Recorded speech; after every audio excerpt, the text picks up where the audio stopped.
Hi friends, welcome to our channel. ఇదే మొదటిసారి అయితే మీరు మా ఛానల్కి రావడం త్వరగా సబ్స్క్రైబ్ చేసుకోండి. ఇంకా చాలా వీడియోస్ నేను లోపల కుప్పలుగా దాచించాం మీకోసం. ఇవాళ రిలీజ్ అయిన ఆంధ్ర కింగ్ తాలూకా అనే తెలుగు మూవీ చూడటం జరిగింది. టోటల్ రన్ టైం వచ్చేసి 2 గంటల 50 నిమిషాలు. అండ్ మూవీ బడ్జెట్ వచ్చేసి సుమారు 60 నుంచి 70 కోట్ల రూపాయల వరకు ఉండొచ్చు. మీకు తెలిసే ఉంటుంది, రామ్ పోతినేని గారికి ఆల్మోస్ట్ 2019 నుండి సరైన హిట్స్ పడలేదు. లైక్ రెడ్, ద వారియర్స్, కంద, డబుల్ స్మార్ట్ ఇలాంటి మూవీస్ డిసప్పాయింట్ చేశారు. నేనైతే కొంచెం ఎక్స్పెక్టేషన్ తోనే వెళ్ళాను మూవీకి. మరి ఈ మూవీతో కంబ్యాక్ ఇచ్చారా లేదా అనేది ఈ వీడియోలో డిస్కస్ చేద్దాము. నా మూవీ ఎక్స్పీరియన్స్ చెప్పాలి అంటే పర్లేదు, జస్ట్ ఓకేష్ అనిపించింది. కాకపోతే అక్కడక్కడ కొంచెం బోర్ కొట్టింది కూడా. అసలు ప్లాట్ లైన్ ఏంటి అంటే, గోదావరి రీజియన్ సైడ్ ఎలక్ట్రిసిటీ కూడా సరిగ్గా లేని చిన్న పల్లెటూరులో సాగర్ అనే కుర్రాడు ఉంటాడు. తన సూపర్ స్టార్ సూర్యకి చాలా పెద్ద ఫ్యాన్ చిన్నప్పటి నుండి. మహాలక్ష్మి అనే మూవీ థియేటర్ లో ఆ హీరో మూవీస్ రిలీజ్ అవుతూ ఉంటాయి. ఇతను ఆ మూవీ స్టార్ కి ఫ్యాన్స్ అసోసియేషన్ ప్రెసిడెంట్ గా పండగలాగా మూవీ ఫస్ట్ డే చూస్తుంటాడు. ఆ మూవీ థియేటర్ ఓనర్ కూతుర్ని ప్రేమిస్తాడు. రిచ్ వర్సెస్ పూర్ అన్నట్లు వాళ్ళ నాన్న ఒప్పుకోడు. దానికి సాగర్ ఒక ఛాలెంజ్ ని విసురుతాడు. తర్వాత ఏం జరిగింది, ఫిల్మ్ యాక్టర్ సూర్యకి ఈ లవ్ స్టోరీకి సంబంధం ఏంటి అనేది మూవీలో చూస్తాము. పాజిటివ్ చెప్పాలి అంటే ఇంట్రెస్టింగ్ స్టోరీ లైన్ అని చెప్పొచ్చు. మూవీలో కొన్ని ఎమోషనల్ డెప్త్ ఉన్న సీన్స్ ఉంటాయి. డైలాగ్ రైటింగ్ కూడా బాగానే ఉంది.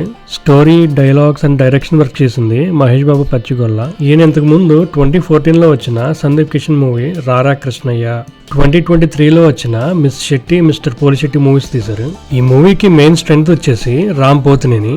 ఈయన ఆఫ్టర్ లాంగ్ టైం మంచి ఎనర్జెటిక్ పర్ఫార్మెన్స్ ఇచ్చారు.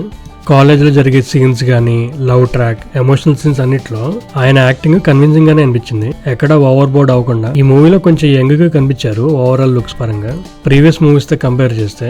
గుడ్ థింగ్ ఏంటి అంటే, వస్తాద్ అనే టైటిల్ ని పక్కన పడేసి బ్యాక్ టు ఎనర్జెటిక్ స్టార్ ట్యాక్ కి వచ్చేసారు. అది ఆయనకి బాగా సూట్ అవుతుంది.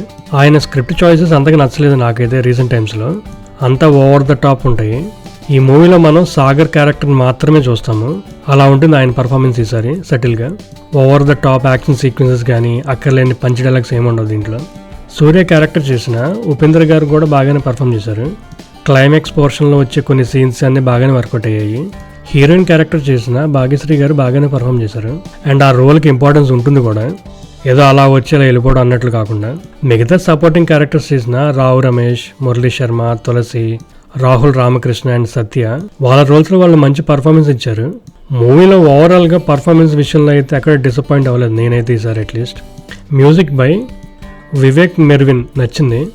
2 మెలోడీ సాంగ్స్ అయితే బాగుంటాయి. అండ్ బ్యాక్గ్రౌండ్ స్కోర్ కూడా పర్లేదు, సింక్ లో ఉంటుంది ఆ టోన్ కి. మిగతా సాంగ్స్ జస్ట్ సిచ్యువేషన్ లాగా ఉంటాయి, స్టోరీలో పార్ట్ లాగా. సినిమాటోగ్రఫీ వర్క్ బై సిద్ధార్థ నూని బాగానే ఉంది. ఆ గోదావరి సైడ్ విలేజ్ లొకేషన్స్ అవన్నీ బాగానే క్యాప్చర్ చేశారు. మూవీలో ఫ్యాన్ వార్స్ గురించి కానీ, సినిమా అనేది మనుషుల్ని ఎలా ఇన్ఫ్లుయెన్స్ చేస్తుంది అనేది కానీ, మూవీ యాక్టర్ మీద అడ్మిరేషన్ ఎలా ఉంటుంది పీక్స్ లో ఫ్యాన్స్ కి అనేది, కొన్ని పాయింట్స్ ని బాగానే ట్రై చేశారు. మూవీ రిఫరెన్సెస్ ఇవ్వాలి అంటే, రజనీకాంత్ అండ్ జగపతి బాబు గారి కథానాయకుడు, హిందీలో ఫ్యాన్, ఇంకా చాలా movies with little bit challenge, bumper offer. Direct comparisons కాదు, జస్ట్ హై లెవెల్లో స్టోరీ ఎలా ఉండబోతుంది అనేది. నెగిటివ్ చెప్పాలి అంటే, మూవీ రన్ టైం ఆల్మోస్ట్ 3 గంటలు ఉంది. సెకండ్ హాఫ్ డిఫరెంట్ టోన్ లో వెళ్తూ ఉంటుంది. ఫస్ట్ హాఫ్ కి రివర్స్ లో, లైక్ శ్రీమంతుడు, శ్రీకారం, మహర్షి అండ్ ప్రీచింగ్ లాగా ఉంటుంది అనమాట కొన్ని ఎపిసోడ్స్. నేను ఒకడిని వచ్చాను, అందరిని వదిలేస్తాను అన్నట్లు.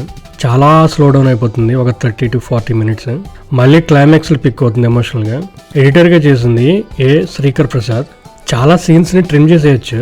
కొంచెం ప్రెడిక్టబిలిటీ అయితే వస్తుంది మూవీ ప్రొసీడింగ్స్ లో. విఎఫ్ఎక్స్, సిజిఐ షార్ట్స్ కొంచెం బెటర్ గా ఉండుండొచ్చు. మూవీలో చాలా సీన్స్ ఆర్టిఫిషియల్ గా ఉంటాయి అనమాట. ఫర్ ఎగ్జాంపుల్, ఉత్సవాల్లో జైంట్ వీల్ సీన్ దగ్గర కలర్ గ్రేడింగ్ కానీ, లైటింగ్ కానీ సింక్ లో ఉండవు. ఓవర్ ఫ్యానిజం వల్ల వచ్చే ప్రాబ్లమ్స్ కానీ, రియల్ లైఫ్ లో జరిగే కొన్ని ఫ్యాక్ట్స్ కానీ పెద్దగా ఎక్స్ప్లోర్ చేయలేదు అనిపించింది. మూవీ టైటిల్ కి అయితే బయోపిక్ ఆఫ్ ఎ ఫ్యాన్ అని పెట్టారు. సో సాగర్ క్యారెక్టర్ చుట్టూ తిరుగుతుంది. కాదని అనట్లేదు, బట్ ఇవి కూడా కొంచెం ట్రై చేసి ఉండాల్సింది. ఎందుకంటే మూవీ రన్ టైం 3 గంటలు ఉంది కాబట్టి కొంచెం నేనైతే మూవీ టైప్ లో కొంచెం ట్రై చేయాల్సింది. చాలా సీన్స్ లో కన్వీనియంట్ గా ఉంటుంది, సినిమాటిక్ లిబర్టీ తీసుకున్నట్లు. సెకండ్ హాఫ్ లో వచ్చే scenes, adult scenes or bad language ఏమైనా ఉన్నాయంటే ఏమీ లేవు. కాకపోతే కొన్ని లిప్ లాక్స్ అయితే ఉన్నాయి. పోస్ట్ క్రెడిట్ సీన్స్ ఏమైనా ఉన్నాయంటే ఏమీ లేవు. ఇదంతా కాదు బ్రో, అసలు మూవీ చూడొచ్చా లేదా అంటే, మీరు గనక super star and his lovable fan అనే టైప్ మూవీస్ ని ఎంజాయ్ చేస్తాము, రామ్ పోతినేని అంటే కూడా మాకు ఇష్టమే అని అంటే కొంచెం లో ఎక్స్పెక్టేషన్ తో చూస్తే బాగానే ఉండొచ్చు. అలా కాకుండా మంచి బ్లాక్ బస్టర్ కోసం వెయిట్ చేస్తున్నాము, పక్కా కంబ్యాక్ ఇవ్వాల్సిందే, మూవీ అంతా రేసి స్క్రీన్ ప్లేతో ఎక్కడ బోర్ లేకుండా అని ఎక్స్పెక్ట్ చేస్తే నచ్చకపోవచ్చు. ఈ వీడియోలో చెప్పింది కేవలం నా మూవీ ఎక్స్పీరియన్స్ మాత్రమే. Thanks for watching. Please like, share and subscribe to our channel. అంతేగాక మీ వాల్యుబుల్ సజెషన్స్ని కామెంట్ సెక్షన్లో మెన్షన్ చేయండి.